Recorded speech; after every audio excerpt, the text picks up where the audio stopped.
থেকে 100 কেবি আবার 0 থেকে 50 কেবি দুইটা রেঞ্জ আছে। আমি 0 থেকে 100 কেবি ডিসি দিয়ে রাখি। কিন্তু যদি কোনো কারণে আমি 5 ভোল্টেজ দিলাম তো লিকেজ কারেন্ট ফ্লো করে।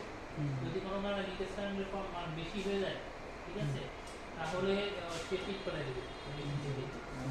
প্রোটেকশন ব্যবস্থা ভালো আছে। এই হচ্ছে ওই দিক দিয়ে যে নাট ডবল আছে, হাই ভোল্টেজ ইনজেক্ট করে। এটা হচ্ছে মেইন ট্রান্সফরমারের। আমি এখন ধীরে ধীরে দেখা যায়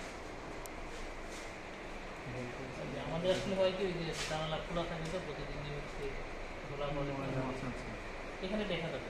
ওইদিকে একটু যায় না, মানে মোটামুটি একটু কোনো কারণে যদি ওইদিকে নকারেন্স করতে এবং সেটা হচ্ছে মাস ওভারকারেন্স, সেটা দিতে কোনো ওয়াই নেই, মানে মারা যাবে।